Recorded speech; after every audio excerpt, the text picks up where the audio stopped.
Hey, everybody, what's up? Welcome to the Video Game Book Club podcast. I'm your host, Ian, and today I'm joined by my three cohorts, Brian. Hello. Ryan. Hey. And good old Matt. Hello. How's it going today, guys? You awake? No. I'm getting there. Let's do this. My lower back hurts. Let's go. Yes, the reminders that we are once again alive. Back pain. Hello, darkness, my old friend. So before we get into this, I just want to do just a quick top level, like don't get too much into it, quick top level, maybe like 15, 20 seconds. Each of you will go around the table, basically, the virtual table, on what your guys' so far overall impressions are of the game. We'll just start off with Brian. Okay, so this game is old. It's made like old games are made. Yep. And there's a curve that you have to get over, a hitch, a bump. But once you do, and you figure out the rhythm of the game, how to play it, what it wants from you, how to be successful at it, it's very entertaining, very fun. The dialogue is very campy, very dumb. The Spanish is very surface level, very, very Spanish 50 Yeah. In an entertaining way. But having successfully passed over the hitch, the hump, the bump, I'm having a good time. What about you, Ryan? I am gonna very much look forward to the remake that I know they are gonna make for this game. Because if they don't make it for this game, they're fools.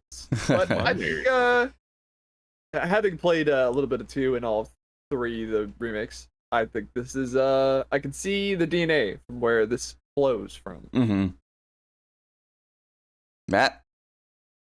Oh my god, it's so old.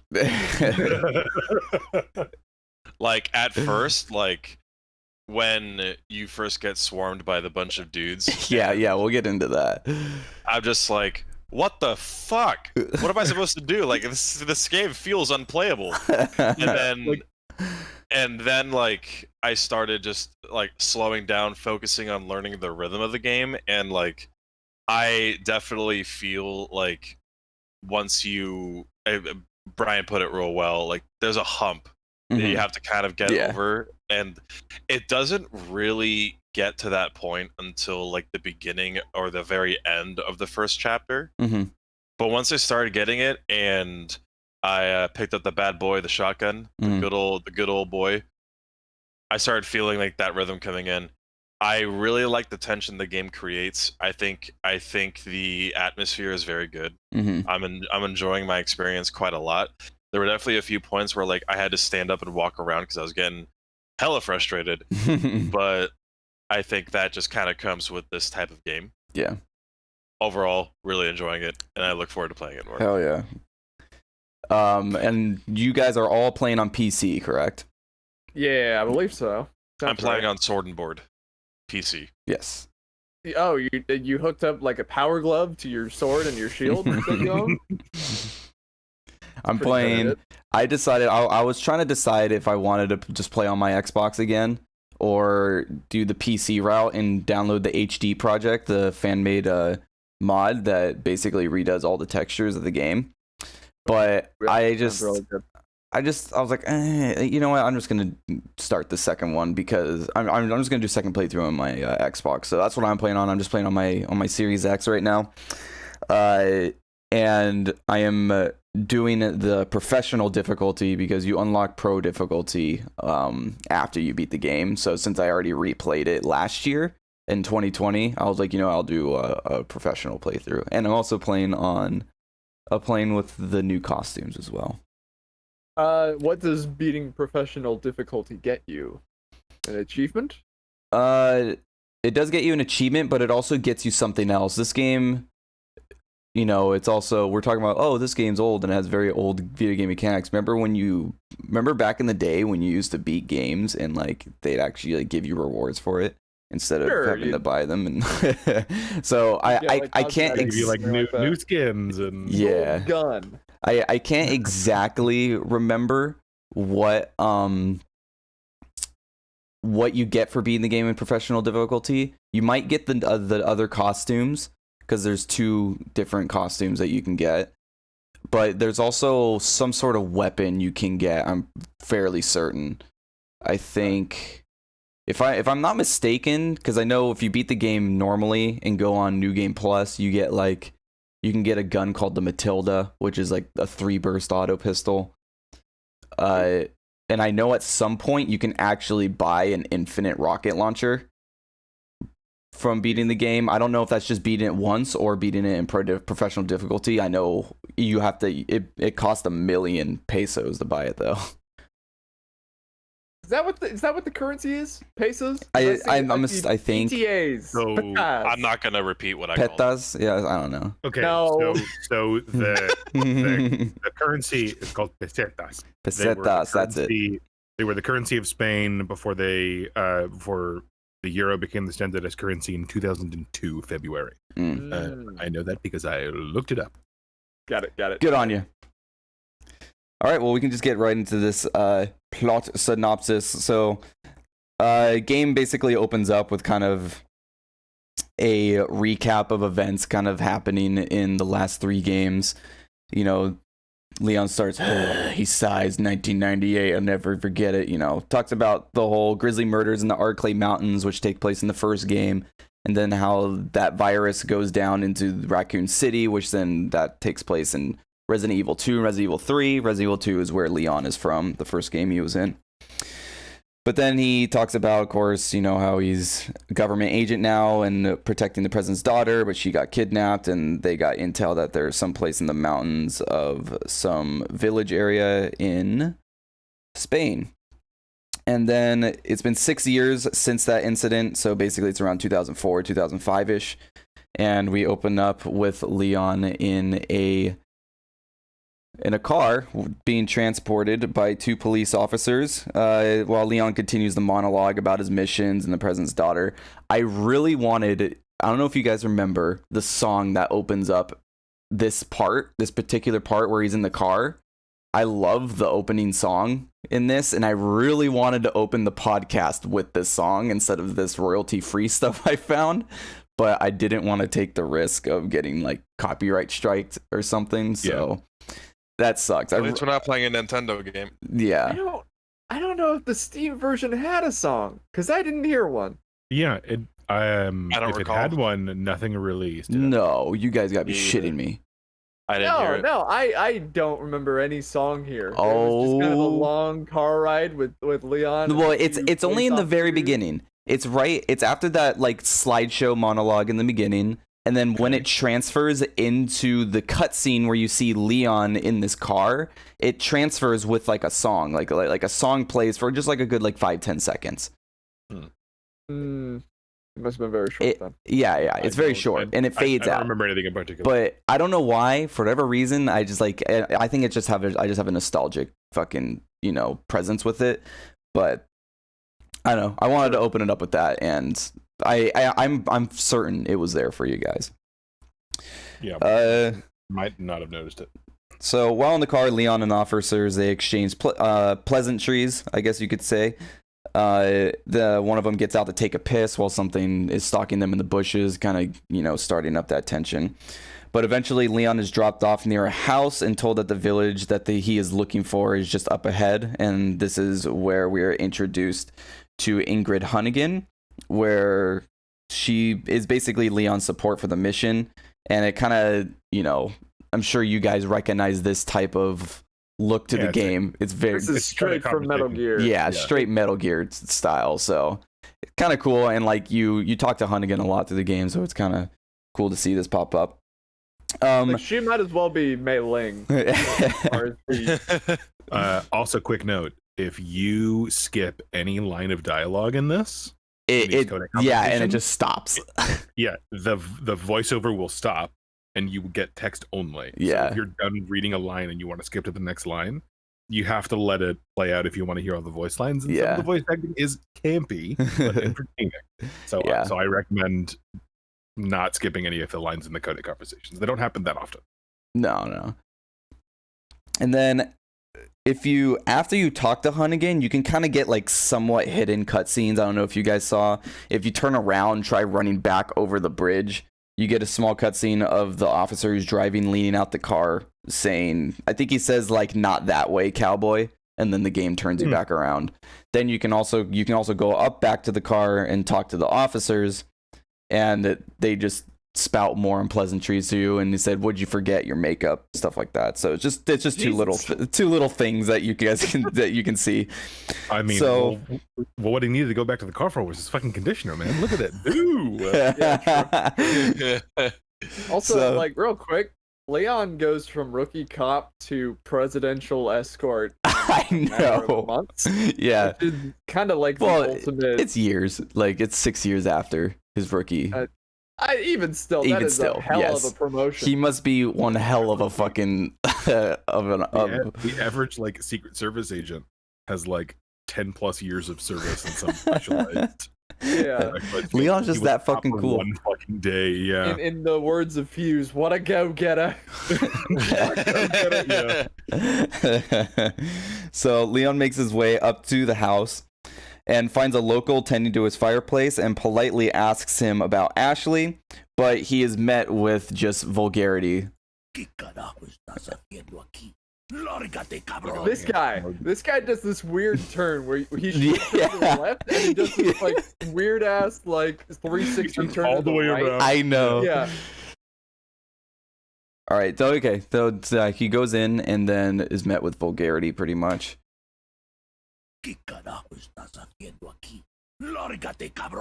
And so we got the audio issue fixed. Now you guys can hear that. And yeah, Ryan, you talked about how he does that weird like turn to the right instead of just looking left. Yeah. And he's like 90% already there, and he just does so much more effort for himself. Yeah, he just needs to turn 90 degrees left, but instead he turns 270 right.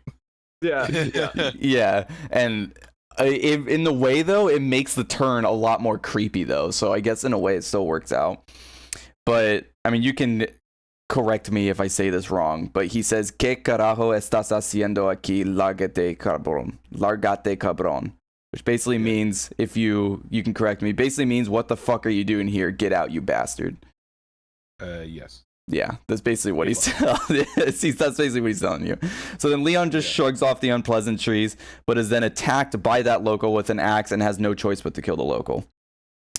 Noises are then heard outside, which ends up being a large truck barreling towards the direction of the cops, while other hostile villagers are seen circling the area, and Leon then needs to deal with them as well.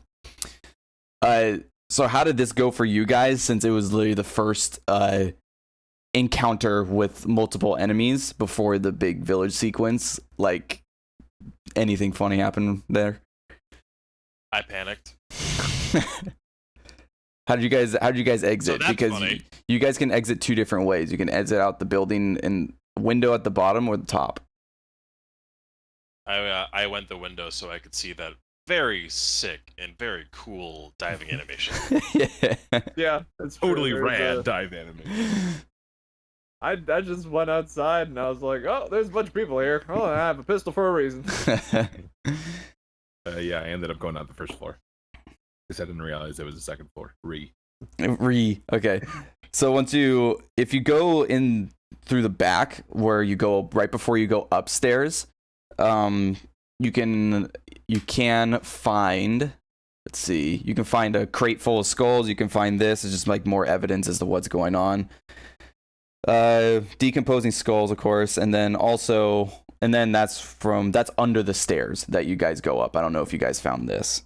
No, I totally missed this. Yeah. So I'm like kind of like seeing. I like took screenshots and like maybe some video of things that you guys might have missed. So, and then also after you deal with them, if you backtrack to where the officers were, you can find the truck and the officer's car in the ravine below. Oh, okay. Yeah. Which explains a couple things. Yeah.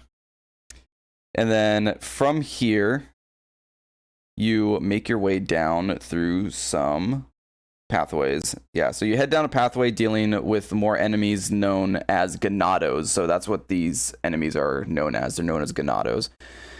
You find a dog in a bear trap, and you also find more clues as to what's something of course, to something wrong in the village. You guys found the dog, right? Of course, you freed it. Yeah, I think you have to find the dog. Yeah, you come right across it. Right. guys? Yes. Okay. You walk right past it, and I don't think anyone's gonna deliberately choose not to do it. And it's also like whining and making a bunch of noise, so like I want you to find it. And then it just hops a fence and dips. Like, I was just really hoping for the video game thing to be able to pet it once it was free. Oh. That's too far ahead of its time. That's more of a 2010 era. 2010 era. Yeah. All right, you hear it now. Add that shit whenever you do the remake. The dog in video. Oh, I'm sure they will. Yeah. You play as the dog, and you get a dog gun that you hold in your mouth. And you get to set Leon free, and then Leon jumps over the fence after howling at the moon. So eventually you keep making your way down some paths, finding some more Ganados. You see you guys come across the woman impaled on the wall by her head? Yeah. I don't remember specifically, but gnarly. I remember she is inside one of the first buildings. Yeah, it's one of the little huts on the pathway. Okay. I remember back when I first played this game. When I first played this game when I was really young, I was like, "Goddamn!" Like, it scared the shit out of me because I was like, "That is fucking brutal." It is pretty gruesome. Yeah. So you guys finally. I'm calling the weed. You guys finally reach a larger part of the village and scope out the area and find one of the officers has already met his demise and is impaled on a hook and burning on a bonfire. Here's where you start to put together a lot of attributes about the Ganados. So obviously they talk, we know that, but they also tend to communicate with each other well. They have motor skills, and they still even tend to their village and doing chores and all that. So they're not your typical like zombie type of enemies, obviously. Yeah, and they have daily lives. Yeah, exactly. So, and then, but also the first Ganado that you kill, the one who spouts and profanities at you, if you go up to him after you kill him, you can there's a little like check prompt, and it says definitely not a zombie though. So it's something. Yeah. So then, of course, you have no choice but to move forward and invade their habitat and village, and you deal with your first, like, large-scale horde of Ganados. And so... It was a dangerous screenshot to get. Yes, it was. That was very dangerous. Dude, so the Chainsaw Man... Taking moments before disaster. Yeah. The Chainsaw Man with the sack on his head is known as Dr. Salvador. That's like his official name. And then... Wait, is there only one of him? That sounds like No. What's funny is obviously there's a lot of replaying... There's a lot of reused character models in this game, obviously. The game is old, so you don't see a lot of different character models. But it's funny is each character model actually has a name, basically. I see. Okay. But the character model's name for the chainsaw guy is Dr. Salvador. So it's not like, there's nothing in the lore in the game or you find in a document where that's what they refer him to. It's just, I believe that's what the character model is known as. Got it. And you kind of find out that later on with a collectible you find later on in the game, but you guys will get to that. And then there's also the cutscene where you get the shotgun. You guys got this cutscene? I believe Matt and Ryan did. Did you get it, Matt or Brian? I did not. Yeah. God, I got so mad. So yeah, I'll tell you why. Let's see. Go play the thing, and then I'll tell you why. Yeah, I'll see if I can play this for you guys. Let's see. I don't know if you'll be able to. So I got to this village. And I basically ran around chasing chickens for 1 minute and 45 seconds. Just to time out the encounter and move on. Because I saw all of these people running at me, and I'm just like, I have 15 bullets. Yeah. And it puts a lot on you. There is a single shot. I just like, you know what? I'm not dealing with this. Of course, after dying a couple times and realizing that's how the encounter ends, is you just wait it out. Mm-hmm. I ended up conserving all of my ammunition, just running around dodging them until the timer expired. Yeah. That's I guess that's a caveat that comes with my perspective in this game, is that like I know a lot about how the game is played without ever having played it. Like I've watched people talk about it, I've watched people play it. I understand the rhythm of how the game is effectively played. So learning how to play the game for me was really easy to do. So understanding, hey, this is a resource management game more than it's an actual shooter, that colored my perspective a lot during the beginning of the game. Yeah. Where I see every zombie as what resources do I spend to get this out of my way versus just running past it. Oh, okay. So I ended up being super, super conservative for the very beginning of the game, and I basically didn't kill any zombies that I didn't need to kill. So that section was like, okay, do I need to kill these? No, I'm just gonna save my bullets and keep running. So that colored my perspective when I just see all these zombies milling around in the town. I'm just like, okay, do I need to kill them? No, I do not. Great, I will not do that. But I also didn't explore this village. I just kind of moved on, which I will come to regret later. Yeah. There you go. Can you guys see that? Yeah. Cool. So this is just a quick cinematic of if you run into this particular house, you get this cinematic. Yeah, I did this. Why are these people? What are they planning? The first guy said, go around the back. Yeah. The second guy said, block his passage. Block the way, basically. Shit. I'm going to kill you. That's what he says. I like that costume. That's a nice costume. Yeah, oh yeah. So that's my costume. Basically, is the second costume you get is you get his raccoon police department outfit. Nice. I bought the shotgun. You bought the shotgun because the shock. Did you not get that cutscene? No. Okay. I bought the shotgun from the merchant. Okay. Went back and saw the shotgun on the wall.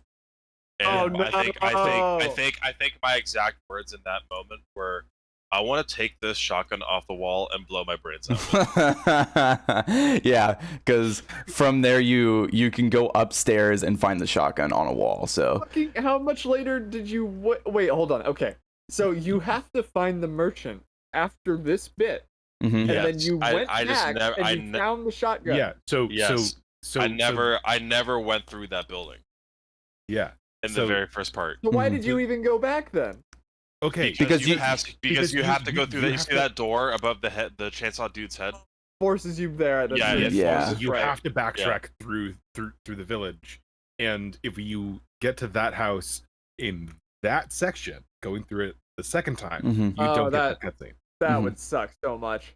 And when he found it, I was watching him play it, and he found it, and he and I both at the same time went, "Oh fuck you," because I also bought the shotgun without finding it in the village, and he bought the shotgun without finding it in the village, and we're like, "Oh god fucking damn it! That shotgun was so expensive." I came out on top. I'm feeling all right. So, can you guys buy the shotgun from him the first time you come across the merchant? Does he have it from the... Okay. So that's good at least. He sells it for 20,000. 20,000? Okay. I think he also sells the TMP, which is that like Uzi fires the jackal rounds. Yeah. And the rifle. So the rifle. After you defend yourself off ganados, so first of all, I just love to say, like, I thought when I first played this game, I was like, dude, this is insane how they are just throwing this much at you, like at the very beginning of the game, and it's so stressful, especially like for me when I first played it, being like I don't know how old I was in like 4th grade or 5th grade, but it was stressful as hell. And it's still, in a way, still kind of stressful now, no matter how fucking much I've played this game. Like, it's still like, you come around a corner, it's like, oh fuck, there's more people. And then you turn around, oh fuck, there's the chainsaw guy. So, and I think one of these, in that little cutscene I showed you, where it shows them like, go around the back and stuff like that. I think one of the things that shines in this game, I talked about animations previously on episode 0, but also was in cutscenes, the camera work is actually like very good too. It seems like just how it pans in certain directions and how it shows things. And like I talked about, there's a fight scene later on in the game where it has very good camera work, and I just think like that's what really made this game feel cinematic back in the day when it first came out, and the camera work is still very good to this day too. But yeah, so moving on, after fending off Ganados, eventually a distant church bell tolls and every Ganado stops in their tracks pretty much. And they all start looking up, a lot of them in order of what they say. They say La Campana, which means bell. Another says Es hora de rezar, which means it's time to pray. Another one says Tenemos que irnos, which means we've got to go. And then as they all shuffle off, dropping all their weapons, one of them is heard saying Lord Sadler. And so you guys later will find out what that is.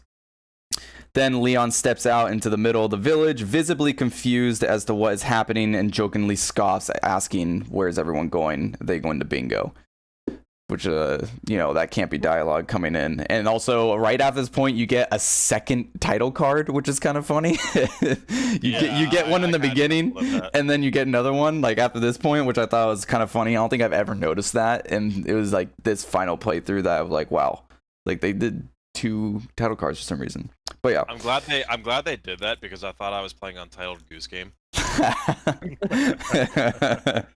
So I was like, oh, all right. I know what I'm playing now.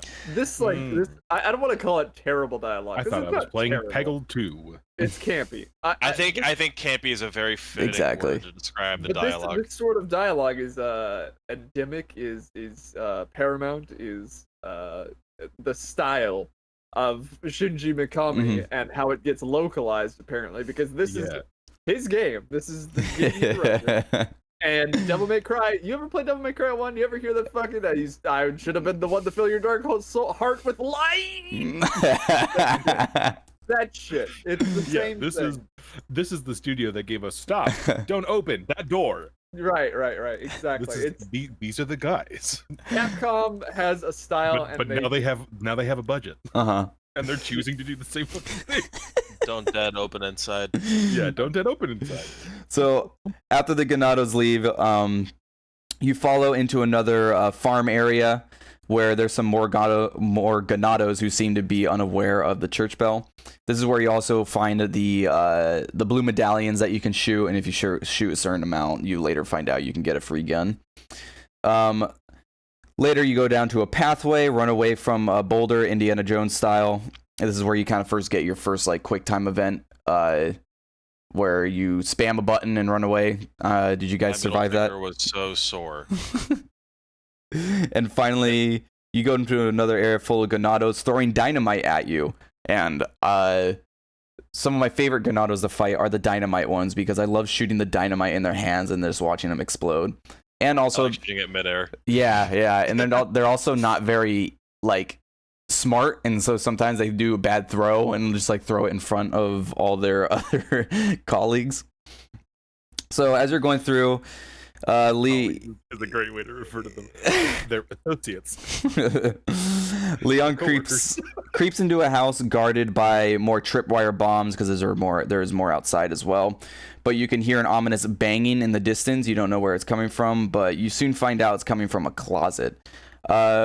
As you creep up to it, you find out it is a man who looks way too much like Johnny Depp, in my opinion. And right, yeah. I remember. Hey, real fast aside, did anyone else play Dead Rising 1? Yes. He looks like the bad guy from Dead Rising 1. He kind of does, yeah. The suave Spanish bad guy who ends up being the center of it all. He looks like that guy.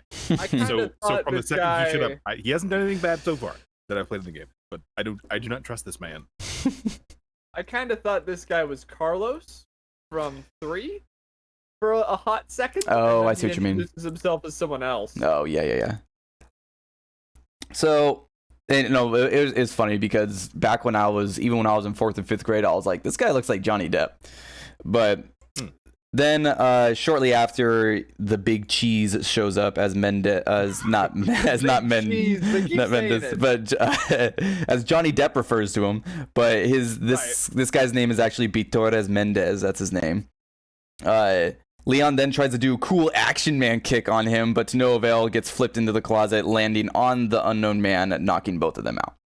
And that basically ends chapter 1-1. He's got a good beard. Yes, So, but at what cost? while Leon is while Leon is knocked out, we see a soon.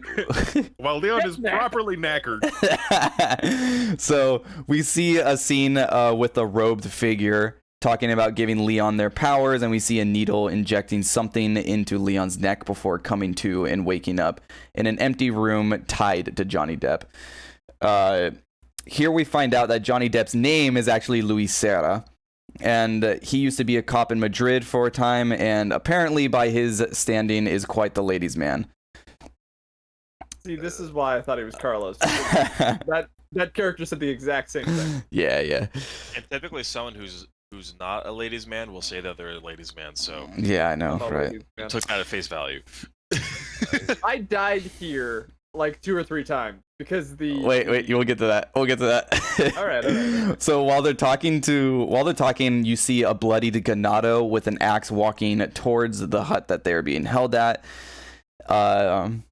And upon reaching them, tries to execute them. This is where the player is first engaged in a quick time event during a cutscene, which may surprise most people. How did that go for you guys?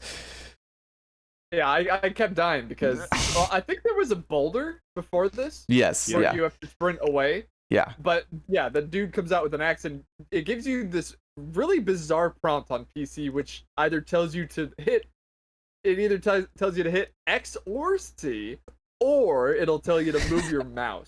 And those are like the most Really? bizarre prompts that I've ever fucking. That's so weird. So My middle finger legitimately got sore last night after mashing X like. Oh, those So many sprint fucking prompts times. are fucking brutal, man. are they? Uh, Damn. Yeah, they're Yeah. actually really tough. So on Xbox controller, I think you have to It's X and both A. triggers at the same X and A. I thought it was pull trigger. Never mind. I'm Okay, no, it's either. It's You either pull left and right trigger at the same time, or you press X and A. I don't know if you need to press X and A at the same time, or you just need to press one of them. I always just pressed both of them growing up, though. So basically it's a I've been mess. pressing. I've been pressing both of them. yeah, or square and X on DualShock if you use it on DualShock. While we're talking about button mapping, Jesus Christ, I tried to hook up a PlayStation controller to this thing. It's impossible. The Really? button mapping for the PlayStation controller is the worst button mapping I've ever seen in a game Really? to date. Yeah, Like it's awful. okay, so I ended up using an Xbox One controller Mhm. and also using the Type 3 configuration. And I remember looking at Type 1 and just like, that's nonsense. Looking at Type 2, that's nonsense. Type 3, all right, maybe I can get used to that. Okay, so what is you it? You can't remap anything for the PlayStation controller, even though it says that. Even though the game is telling you you're definitely changing stuff, nothing is changing. Oh, And wow.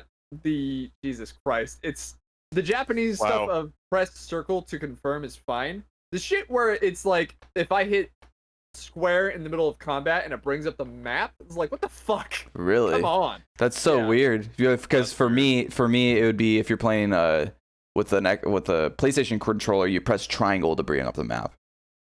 I don't know what to tell you, man. It's I'm playing on. And I know- keyboard, though, Yeah, so- okay. And I know the DualShock has a bit more compatibility issues with PC, I think, doesn't it? Probably. Which is weird. I Which have is to weird assume. considering that it's a port of PlayStation game. Yeah. You know what? This might be part of the This game. was a GameCube game, I thought, to begin with. It was a GameCube game when it first released, but a couple months later it came out on PlayStation 2 as well. Yeah. Yeah. So, but so did you guys survive that quick time event? I know Ryan didn't. Did you, Matt? I did. You did? What about you, Ryan? I did survive as well. Oh, okay. Because because that is like the first button prompt in like just like a cutscene where oh, it's just a cutscene. Also, I know a button prompt pops up and you're like, oh fuck. So I remember, I'm pretty sure when I was a kid, I fucked that up when I was a kid. Oh, to be fair, Ryan gave me a heads up. Oh. he was watching me play it. I like okay. quick time events, but these prompts are really fucking bizarre. Okay, so I didn't tell him what the prompt was going to ask him to do. I just warned him that there was one. That's enough. And he got it right away, and he was like, "Thanks." All right. Let's see. Where am I at? I lost my thing. Oh yeah. Oh, and also kind of interesting thing. Apparently on the wiki, it says that the Ganado that is trying to kill you in this event is the Ganado from the beginning of the game in the hut by the fireplace. And so, but there isn't really anything in the game to actually 100% confirm that. It's just kind of based off like evidence, I guess you could say. So I kind of put together. Oh, I guess the body doesn't disappear. Exactly. Yeah. So he didn't dissolve into pudding. Yes. He was kind of bubbly pudding. From what I remember. Exactly. So that's all the things. It's like it's the same character model, obviously, but there are repeating character models. He was already bloodied, so you could argue he was bloodied from the encounter with Leon, and also he didn't dissolve into a mud pudding like all the other ones. So, though that's kind of like that's kind of good evidence towards it, but also I feel like there's also rebuttals you could say that refute it either. But is there a reason for these guys to dissolve into pudding, or is I don't think so. Story? No, it's not justified in the story. I think I just thing. Yeah, it's definitely just a loading thing and just the game being a product of its time, So just because I got a lot of information from like the wiki in this game and all that. So upon successfully timing the QTE, you're freed from the axe hitting their bindings and then Leon kicking the Ganado into the wall, breaking his neck, while Luis takes time to flee like a little biatch. So as you're stepping out, soon you see a shady robed man peer at you through a small window, and it directs you to behind the house that you're being kept at. I got a little treat for you guys. Let's see. While we're loading this, why does everyone sound like Octane? Because he's from Spain. This is. Check it out. Because. Oh yeah, that's right. We were talking about this because they want people who can do accents, because people who speak Spanish, their accents are going to be harder to understand because they're going to use grammar structure and word choices that don't translate easily. Mm-hmm. So they're just going to do people who can do an accent. They're not gonna get actors who speak Spanish who are going to have those heavy accents, who are going to be from Spain. Yeah, all that stuff. That's not how they're going to select actors. So it sounds kind of campy. It sounds kind of dumb, to be honest. Mm-hmm. But also doing it not necessarily the right way. Yeah, like the intuitive way, the way I feel like it should be done. Mm-hmm. Doing it like that is going to make the game harder to make, which is why they don't do it. They have a hard enough time translating it into fucking English. they have a hard enough time localizing it. So it's like that's why they're just going to go for actors who can do a voice. Mm-hmm. They're not going to go for actors who have more firsthand experience. Like there are actors in who can do that, who are told to tone it down. Example, I think the guy's name is Jason Hightower. He does already forgetting his fucking name. Your buddy in Cyberpunk. Jackie, who does Jackie. Jason Hightower is a native Spanish speaker, mm-hmm. and his voice, his natural accent is played way down, mm-hmm. and he's doing the voice in Cyberpunk. Yeah, that's because of the way games are made. Yeah. Oh, all right. So of course you go behind. Go ahead. Explaining the like room temperature Spanish that's in the game. the lukewarm. So the Realm of Darkness gets a huge bump throughout that whole thing. Yeah. Well, this isn't being recorded on my thing. Oh, okay. Yeah. Well, yeah, it is, but OBS is OBS is recording something else. But so I just found a soundboard that I thought that was funny, and obviously when you guys are going through the menus, all you hear is "What are you buying? What are you selling?" just over and over and over again, and it's fucking hilarious. I was playing on my TV out in the living room out loud, and I was obnoxiously going back and forth to the menus to annoy my girlfriend. Can you hit me with that good old number 2? Ah. I think this is my favorite. Wait. He says this at some point. I'll buy it at a high price. He says I that. was looking for that. Yeah. Specifically. Whenever you try to tell him treasures, that's the voice he uses. Yeah, exactly. That's what you want to hear. Want to hear this one? What? Can you just do me a favor and just spam click the laugh one for me?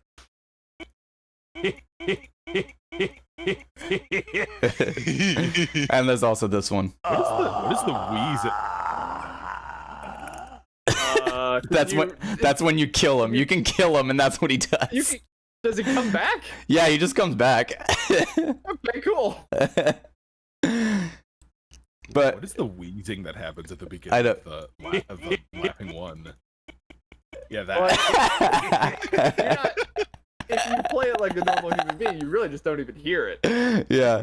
That's just the actor taking in a breath. Yeah, probably. And then this is what he says to you when you see through the wall. Over here, stranger.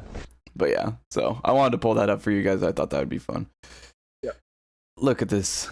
Look at this beautiful man. There's so many things. He's practicing code. He just does not feel the need to comment on. He will give me pithy and fucking canned one-liners all day long. But when something legitimately concerning happens, he has nothing to fucking say about it. I know.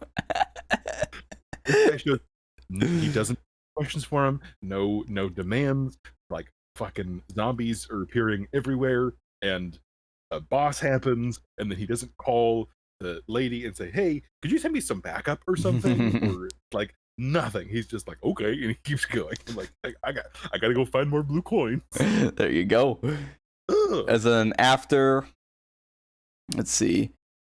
After this, you end up at a large-scale horde fight over some rafters. From here, you can buy the rifle from the merchant, and I use the rifle and peek through the cracks in the wall before this area and just like snipe a bunch of ganados. But basically, you have to find 2 different crests to open the large door. Then you pass through an area full of ganados throwing dynamite at you. Here, you can also find the elegant mask. I don't know if you found that. Yeah. I don't know if you guys knew, but you guys can examine it? Did you guys sell it already? I might have looked up what you do with it on the wiki. So did I. Okay, so if you find in the future, if you guys find some sort of like special looking treasure, go into your inventory, and not so much like the inventory you change things around. There's like special treasures. You can go to it and examine items, because Resident Evil, lots of times you examine items to see things. You don't do it as much in this game as you do in the older games, but it will tell you, it looks like there's 3 slots that are empty. And so from here, in the elegant mask, you find certain gems that have like a type of like gold bracing around them. I don't know if you found some of those, but I haven't found you can slot those into the mask. And so when you find all 3, you slot all 3 in the mask, and then you sell it, and you can sell it for a lot more money. Got it. So the 2 in the playthrough that you guys have gone through so far are the elegant mask, and there's also a beer stein, but that one's a little harder to find. I got the beer stein. You got the beer stein, so you slot the cat's eye gems into the beer steins. Yeah, I've only found 1 cat's eye gem so Okay. far. So next you pass through a short little sewer section where it looks like you guys took the time to fill your inventory with fish, what it seems like. Absolutely, bro. So I was watching you dumbasses play earlier. I didn't even realize that you could actually go fishing. You could go literally spear fishing. So that thought popped into my head when I accidentally knifed a snake in the water. Mm-hmm. And then I was like, wait a second. And the fact that they let you take out the javelin while you are on the boat sans what you're supposed to use the javelins for, I was just like, no. And I harpooned a fish, and then I drove around the lake looking for fish. So but there's only the 3 at the top. When the goddamn fish is that big, it better restore all your health. It does. It does. Okay, good. Yeah, but you can also sell it for a decent amount of money too. Oh. but it takes up a decent amount of space in your inventory. The only reason why I was able to get count them three, was because I didn't have any other guns, and I did discard more than 2 grenades to fit the fish. This is what my colleagues were up to. They were inserting large amounts of fish in their inventory. Is that what we're calling it these days? Yes. Oh my god. A gentle euphemism. I was giving her the big bass, if you know what I mean. I was just making a couple insertions into her inventory. Oh man. Moving on. Yeah. So once you leave this area, you come across a house with an easy enough door puzzle, but before ending, you get a cutscene in the hallway after leaving the bedroom.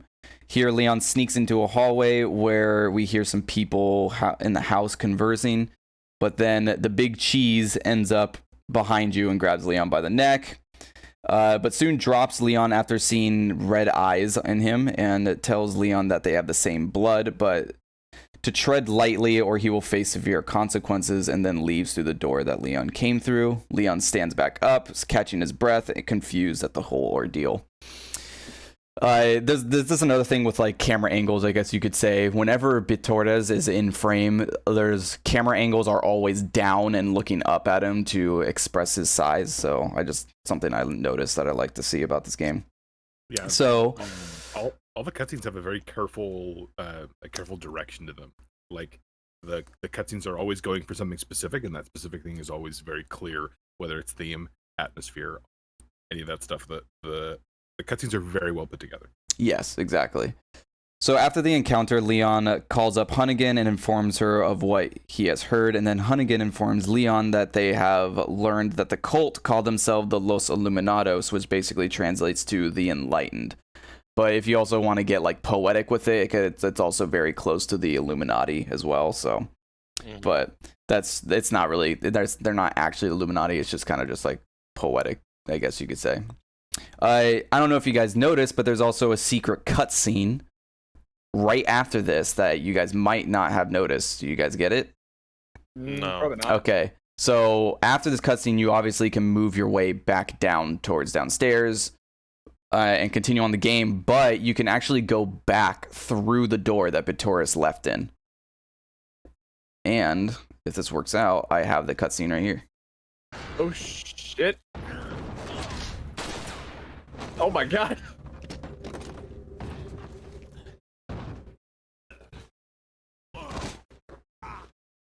Oh my god, that shoe has to be shack sized.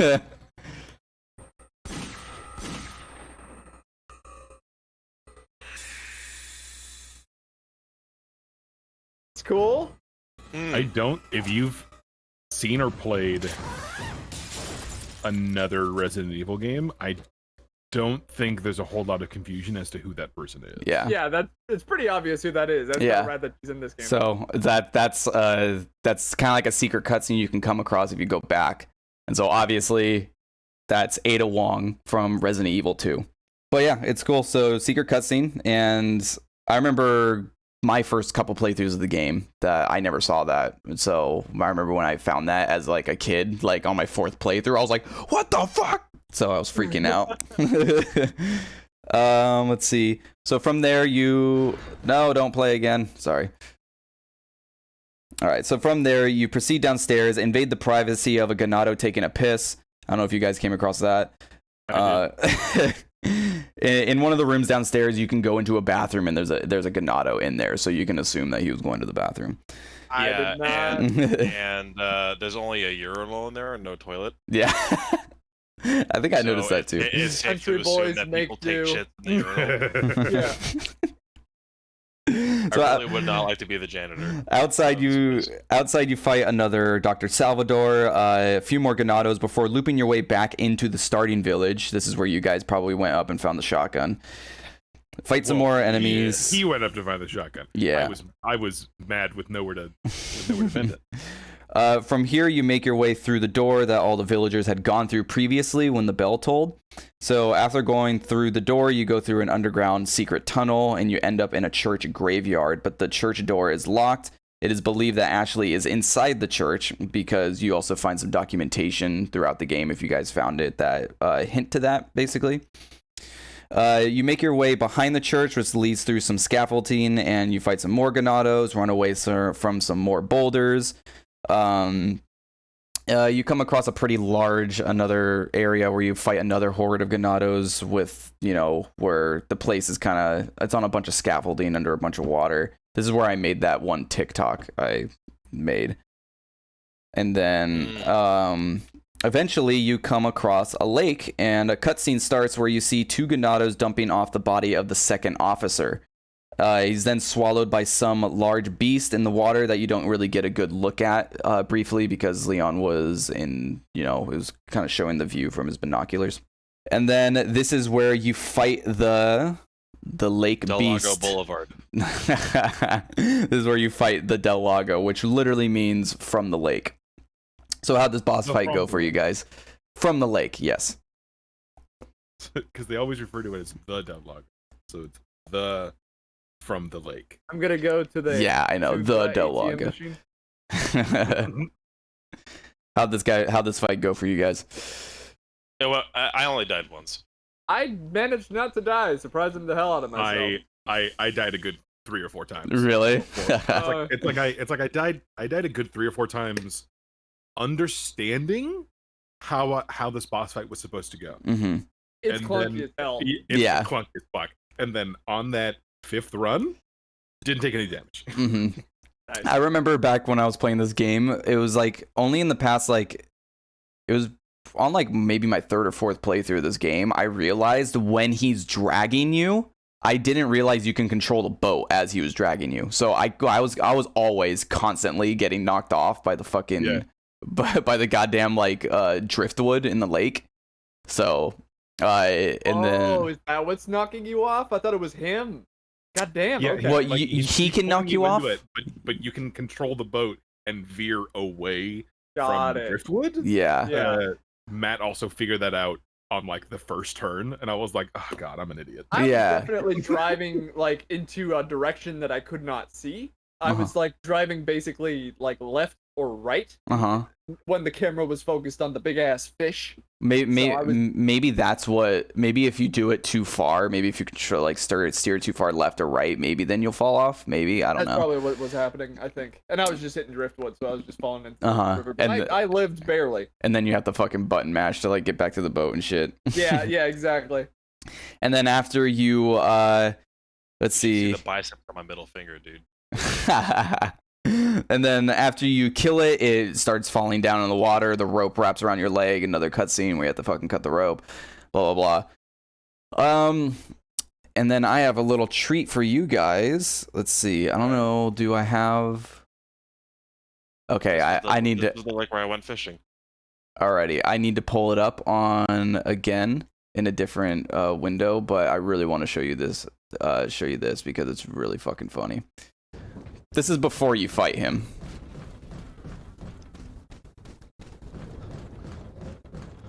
This is my gameplay, by the way. Okay. Oh.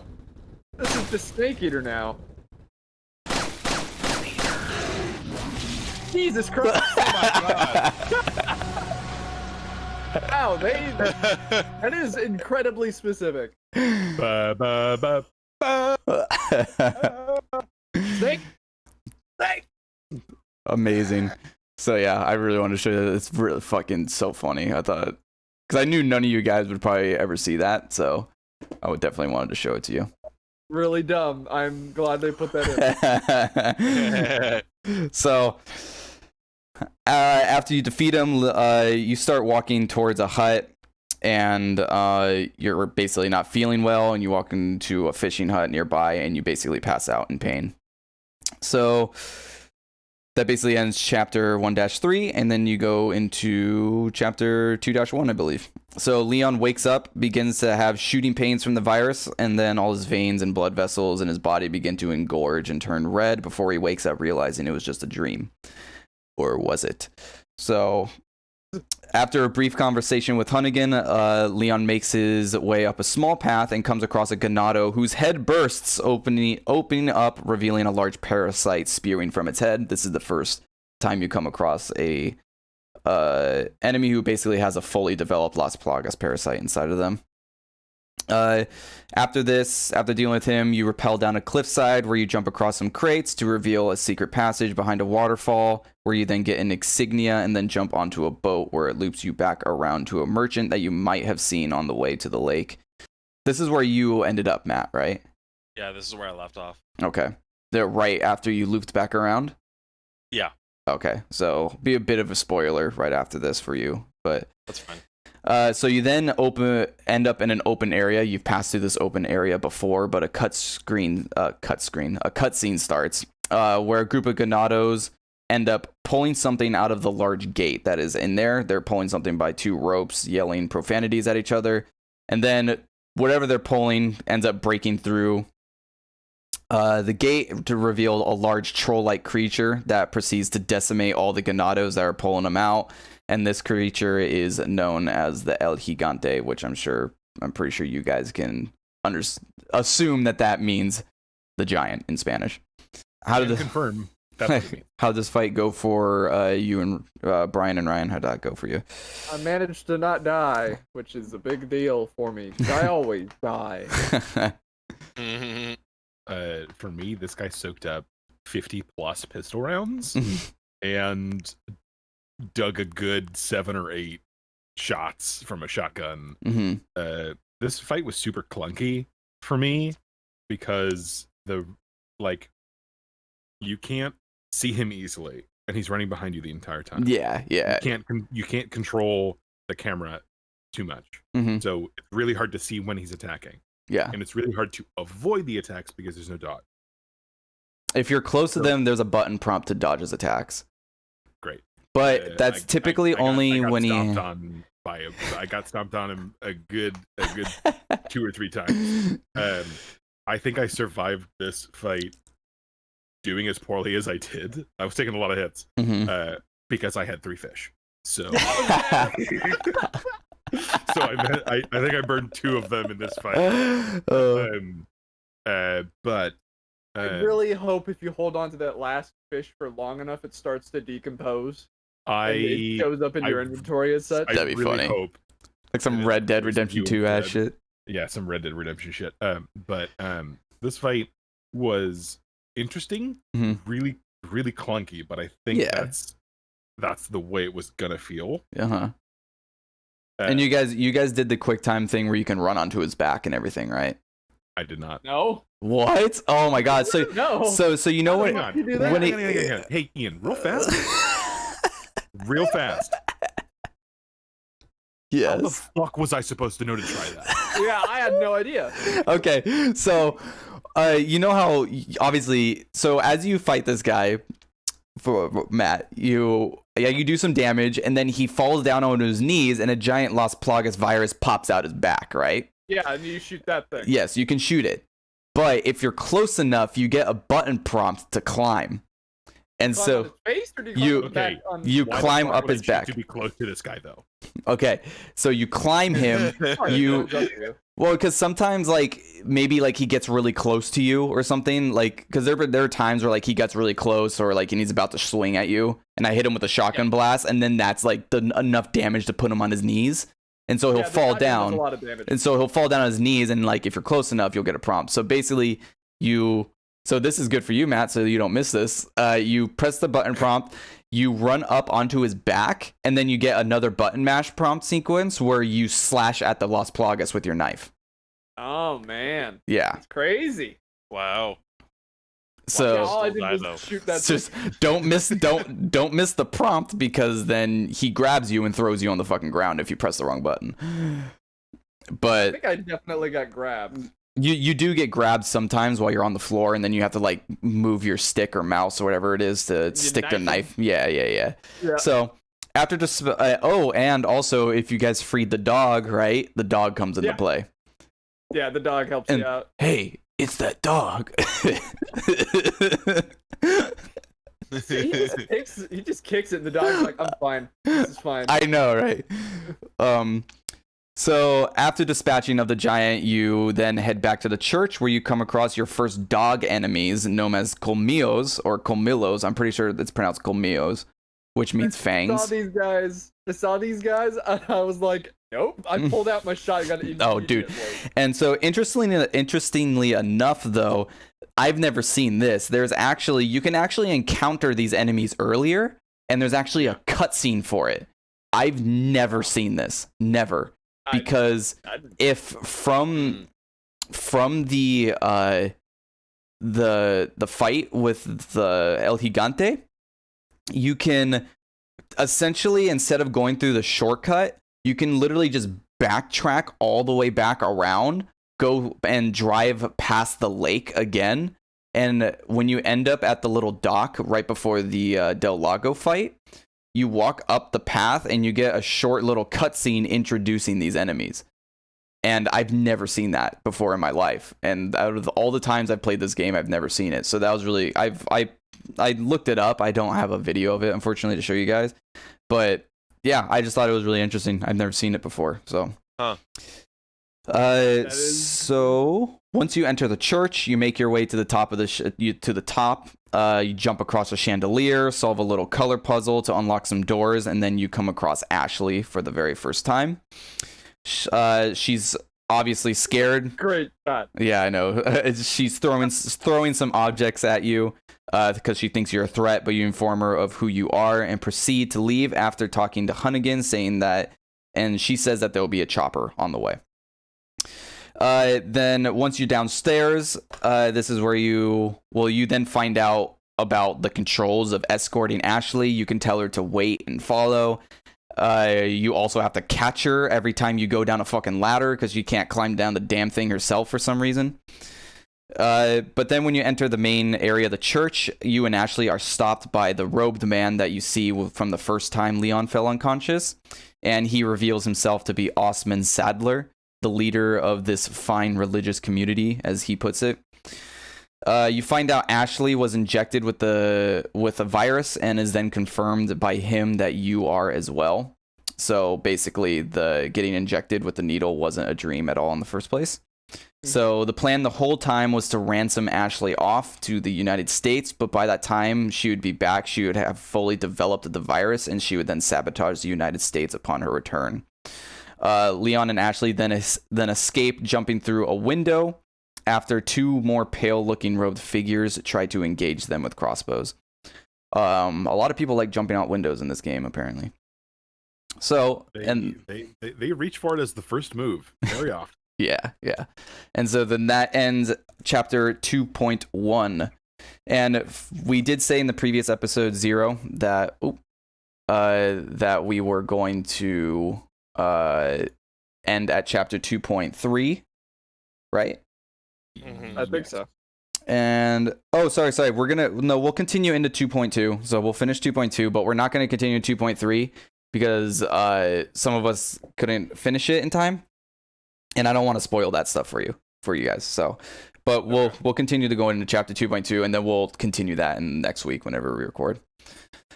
So chapter 2.2, you then backtrack through the cemetery, which is actually kind of funny though. I've never done this. So you exit the church. You can actually go back into the church because I wonder if I can. You can go back into the church and you can actually fight the two robed figures with the crossbow, but Sadler isn't there, which is kind of interesting because those robed figures become more of a common enemy later on in the game. So you actually kind of get to fight those enemies a bit earlier, and they actually do take a lot more damage, which is funny. So based on your kind of lower leveled guns, they actually take a bit more damage. Did you leave mid-fight? What do you mean? If you go into the church and decide you don't want to fight them, can you just... Oh, yeah. Yeah, you can just leave through the fucking doors again. But I fought them, so...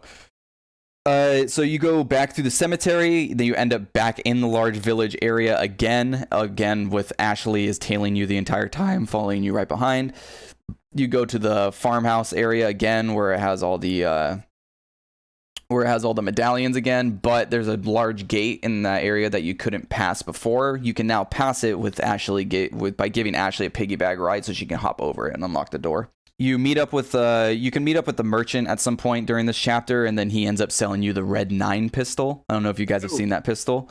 I bought it. It's really good. Yes. It's better than the other pistol. If you should get it. The Red 9 pistol is it's the pistol that has the most damage in the game. Aside from the Magnum. You can get a Magnum, obviously that does more damage, but you can't use normal pistol ammo on that. I'm a sucker for a Magnum. And so the Red 9 pistol has the best damage pistol in the game, but I don't know if you guys also, what is it, the Punisher that you get from getting the medallions, right? Yeah. I didn't know this, but the Punisher, the special thing with the Punisher, it penetrates. So when you shoot at a Ganado, it can actually penetrate and hit Ganados behind them as well. I didn't know that. So that's kind of like the trade-off you can do. You can have like a penetrating pistol or just like a more powerful pistol in general. I read up on that. Apparently it does better body damage than headshot damage, which is very specific. Oh, really? I didn't know that. Yeah. The Punisher, I should say. So also while you're so this is like your third time shortly backtracking through the fucking village area again. But during this time, it's nighttime already and it's raining, so it's a bit of different setting. But when you get into that village area, the music changes and it's like very just eerie, kind of creepy ass music. And I don't know, I wish I could play it for you guys, but again, I don't want to get copyright striked or anything. But I just like doing it because it kind of it changes the feel of the area and it kind of makes backtracking through these areas, even though you're not in them for a long time, it makes them a bit more different, which I appreciated basically. But it's a really cool track, basically. Also, speaking of tracks, the fucking safe room music is fucking awesome as well, and the saving music whenever you're saving. I get like Dark Souls 1 like character creator vibes. Yeah, exactly. And so, or just like hub world vibes, or just stuff like that. And so, and if you guys want, the Capcom actually. If you go search on Spotify, Capcom Sound Team, it's literally just every fucking Capcom game's music soundtrack from every fucking video game on Spotify. So if you want to listen to the music, it's on Spotify. Just as easy to get it, really easy to find. So after passing through the large gate that actually helps you get through, you get ambushed you get ambushed and then you have to run across a bridge and then into a cabin where you run into Luis once again. Luis makes some comments about Ashley's chest and then they proceed to get ready to fight a horde of Ganados. Ladies man, by the way. Yeah, the ladies man, yes. So with that line like damn girl, I want to have right now. It's not even a line based on fucking like he's not even hitting on her. It's just a rude comment. Yeah, I literally said what? Yeah, and Ashley goes like, how rude. Yeah, what the fuck? So don't worry. He's a ladies man. So after this, you guys also what's up? when that scene ends, Leon watches him go and definitely says Lewis. No, yeah, he mispronounces Luis's name and it's infuriating.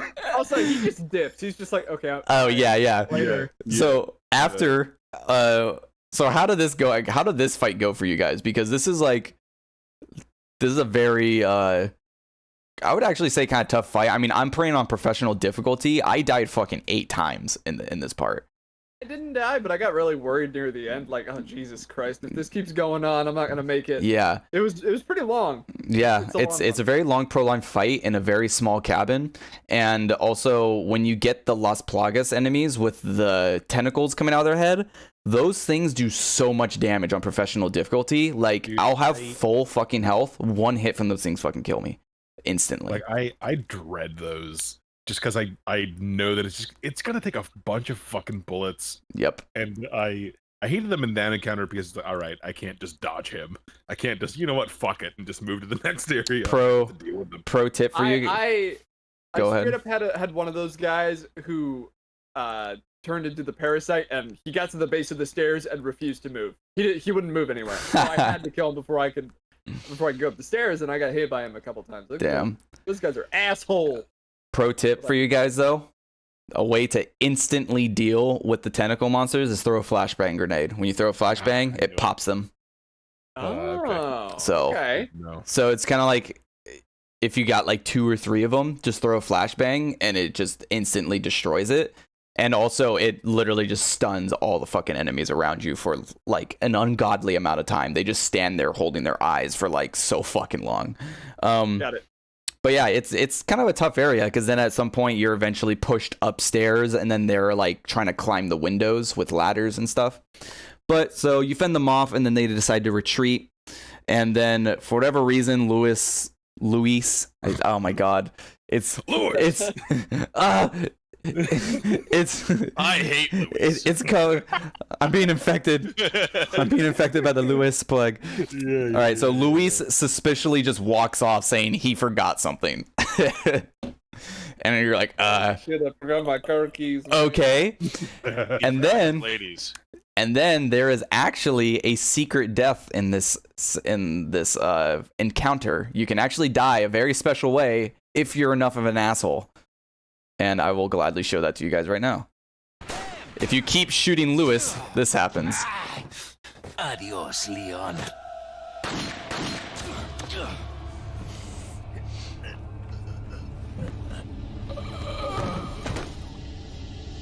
Damn.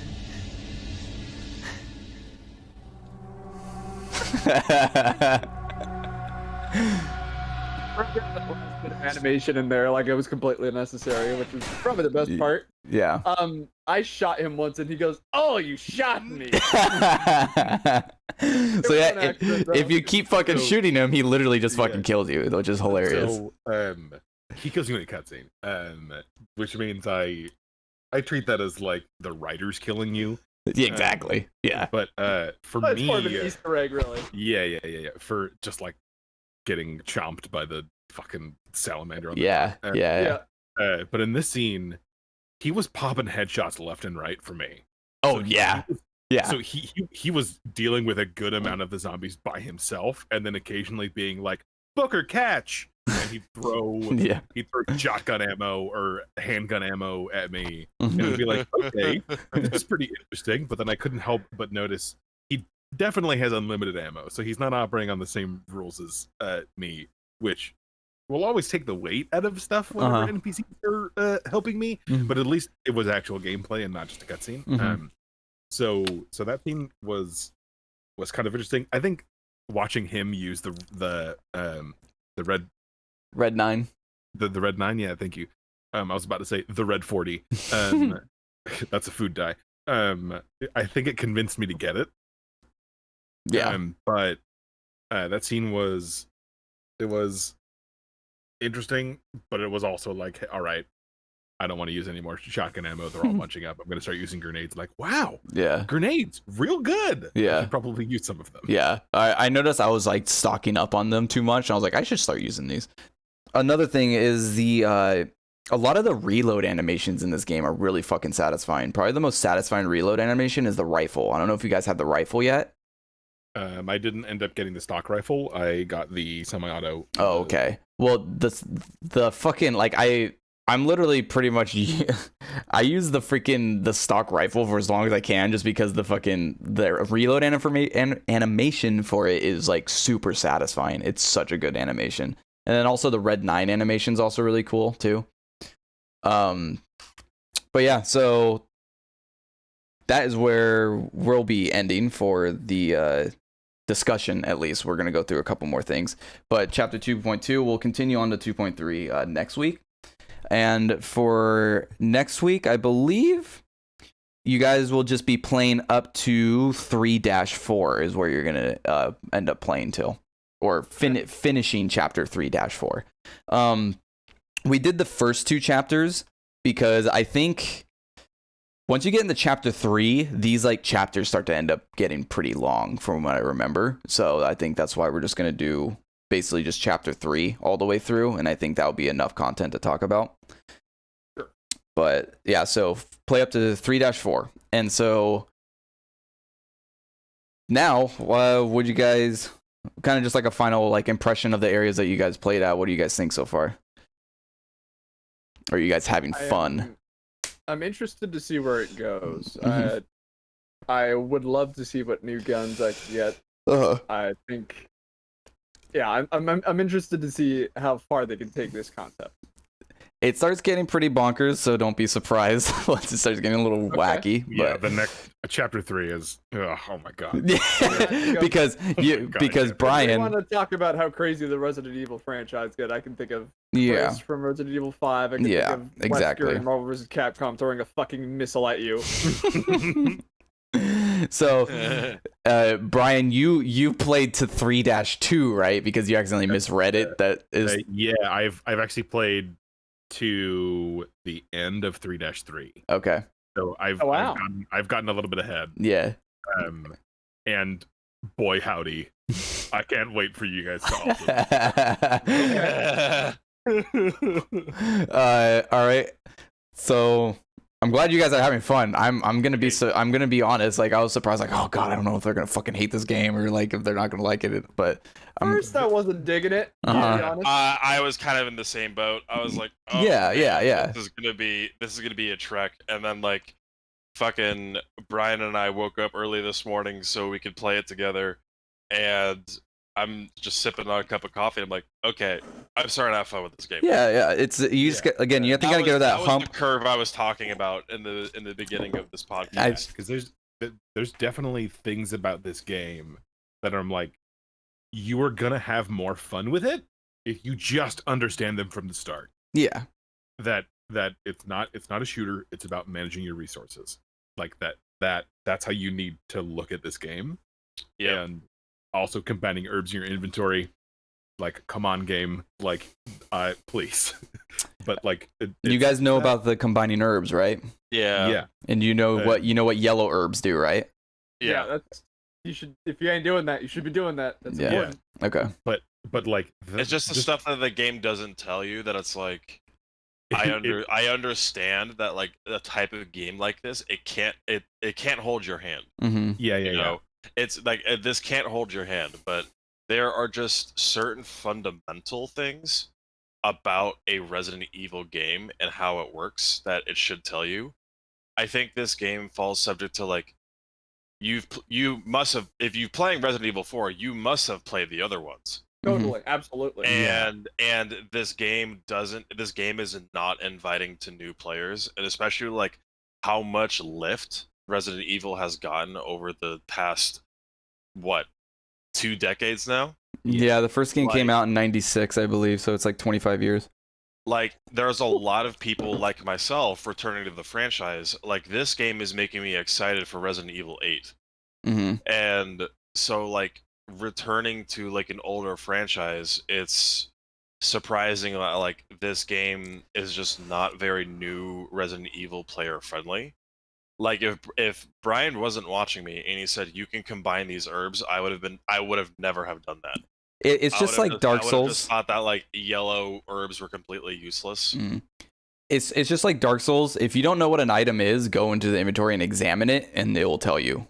Yeah. But like that idea of like a good quarter of the game is items inventory stuff. Mm-hmm. That like, it's not, if you don't know to do that, the game is gonna let you suffer for a really, really long time before it snaps for you.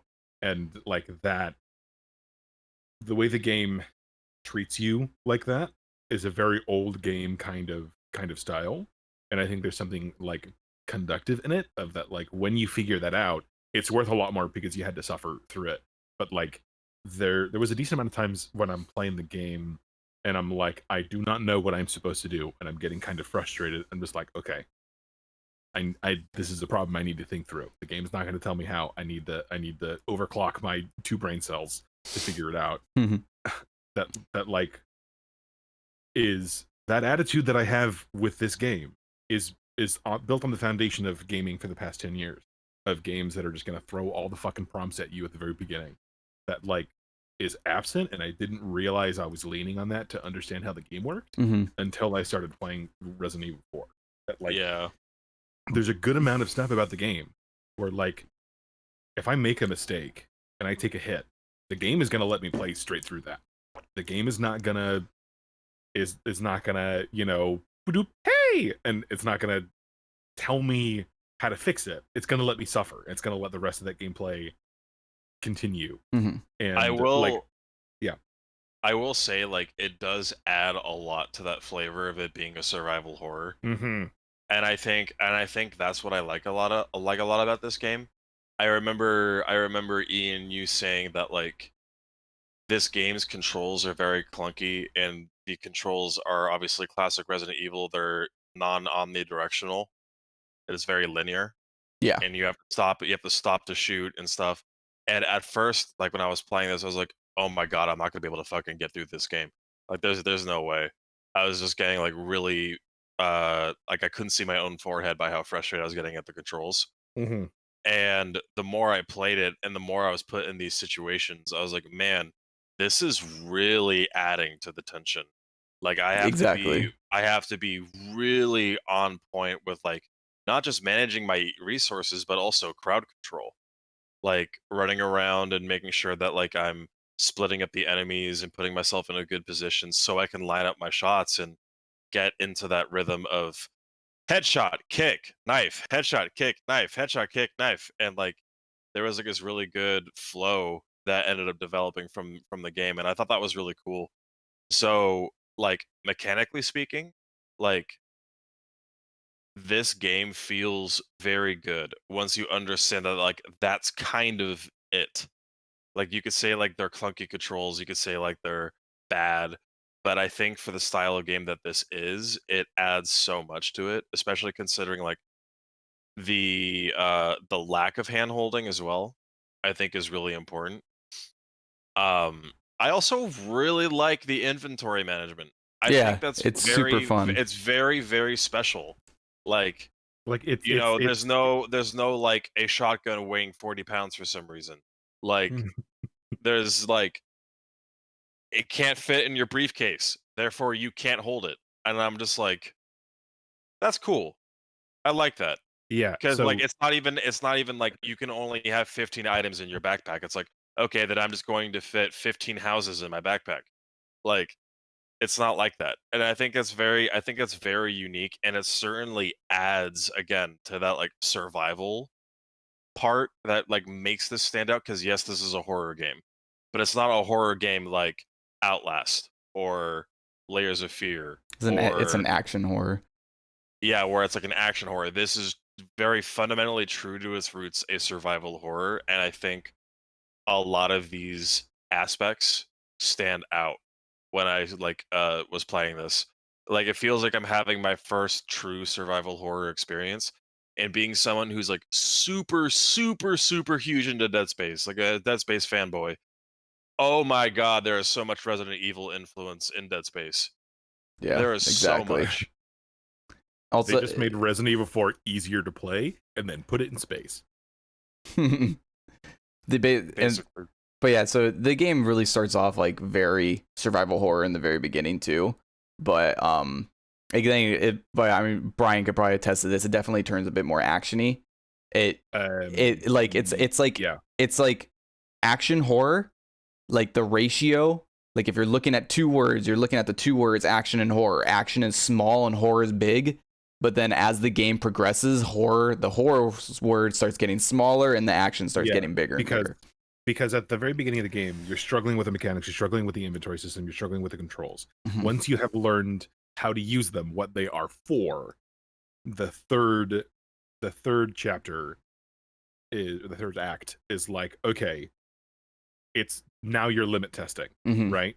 Like, what can we throw at you, and using these pieces in the correct way. Like, the first two chapters are like, all right, how do I use these? How do they work? What are they for? And once you understand that, it's like the inventory thing Matt was talking about. Like, this is a difficult part of a game that makes it difficult in a way a lot of games have chosen to move away from mm-hmm. in recent games. Basically, some 4X games, 4X, that's not the right word. Deus Ex is the last big game that I remember managing inventory like this, and probably games in that genre. But like, they've moved away from that. Mm-hmm. Games starting to feel samey. Like, even Resident Evil into 5 and into 6 are becoming a little bit more homogenized, a little bit more accessible. But like playing Resident Evil 4, you're not going to play it like a whole lot of other games. I think Dead Space is the closest one. But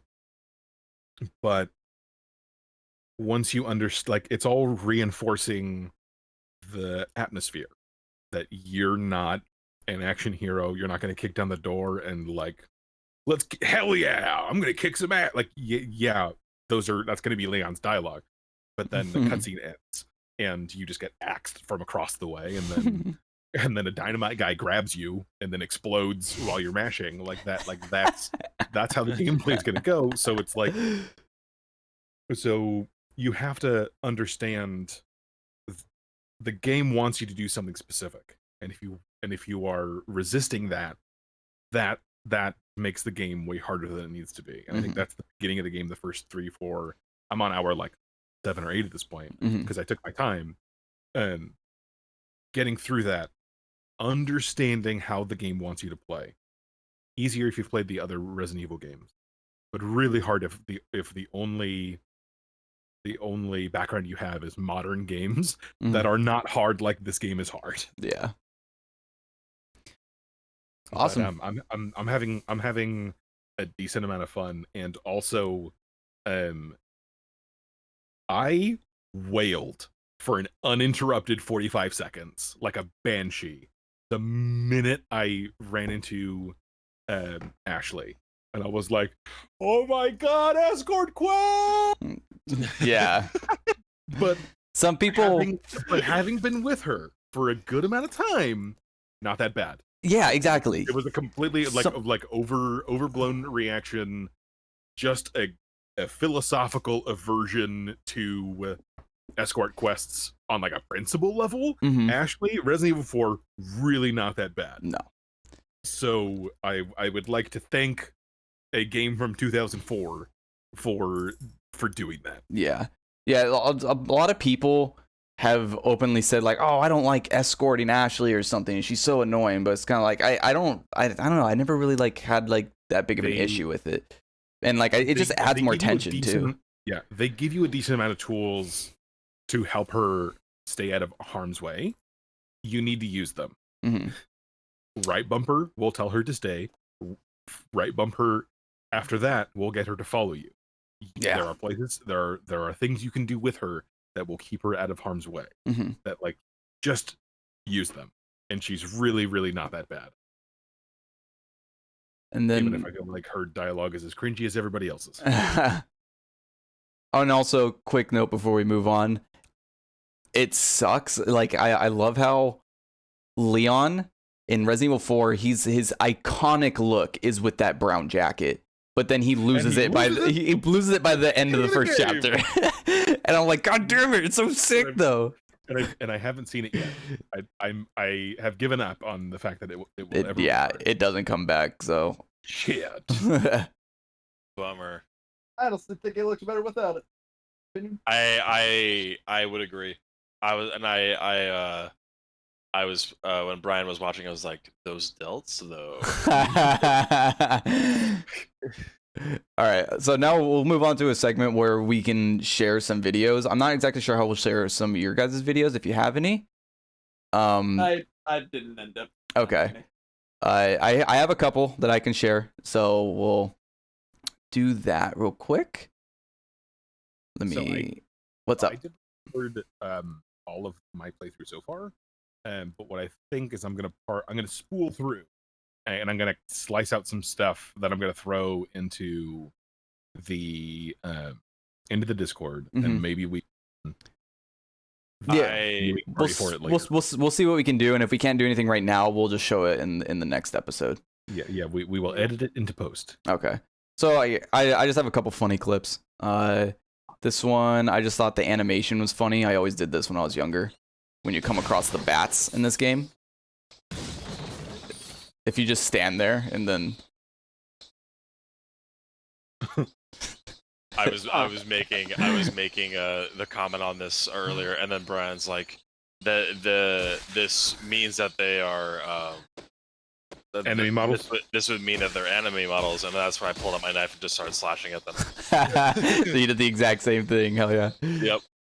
Yeah, because I noticed that, and then I took a couple swings and didn't Oh, hit a single no. one. Like, all right, whatever. One it's sec. fine. I gotta And then- play it and one then more I'm time. watching- I gotta play it one more time Matt because do I it. had something blocking it on OBS, but yeah, so I just thought the animation was funny. Yeah, and I was talking to Matt about it. And it's like, yeah, but I haven't ever hit a single one, and I've tried a bit. And then he just got his knife, immediately swung, immediately killed like 2 or 3 in a row. And I'm like, okay, great, thanks.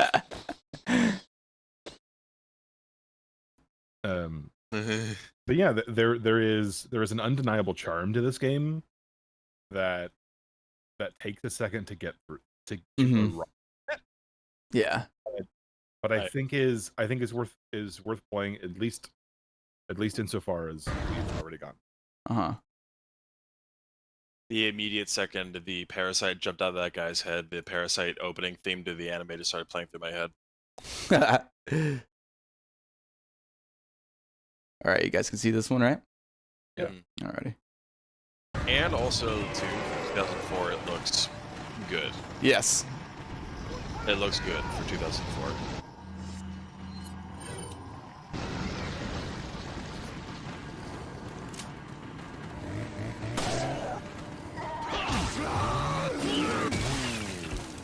Oh, Bullshit. that is bull. Wow. Oh no, god damn it. Sorry guys, I keep fucking up. So one sec, let me play it again. Let's move forward. We already watched it, but I mean, I keep messing up on the thing. But yeah, I just thought it was funny because I died and like it didn't even hit me. Not even close, baby. Did you guys ever die to that? Yeah. No. Yeah. I died to it this morning, and I was like, It's oh, surprisingly terrifying when you're running away from that guy and you just hear him go like behind you. You're like, oh god. it creates this like butterfly feeling in my stomach where I'm like, oh god, oh god, oh god, oh god. Yeah, exactly. Then I love it. It's so good. Also, Nah. Ryan, were you Oh, red herb. were you combining red, the color, and the herb like you combine the color and the orb in fucking Devil May Cry? Not sure what you mean. Like the red orbs, you call them rorbs, blue orbs, blorbs, purple orbs, blorbs. Sure. I was calling red herbs, herbs, gerbs, and yerbs. Pretty good. I like that. That's what I was referring to them as while I was playing. Here's this one. Holy fuck.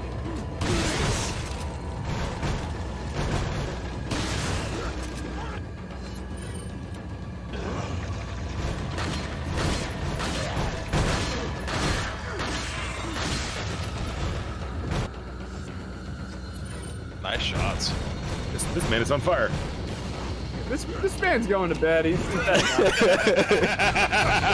All right, buddy, I'm cutting you off. Oh, the Skyrim death spinning animation. I see where it came from. Yep. Ah, So good.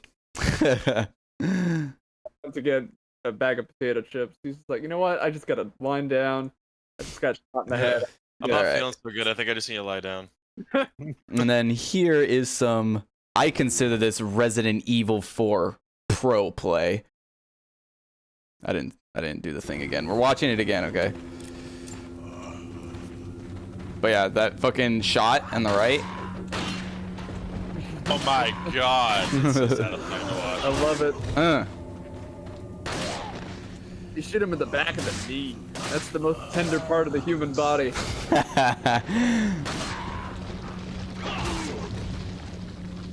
That's apparently where the third hole is, too.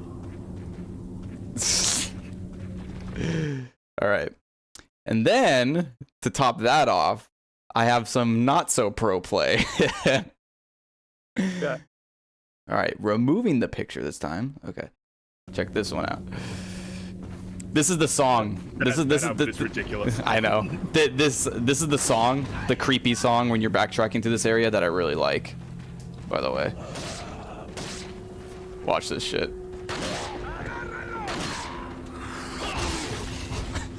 Nice.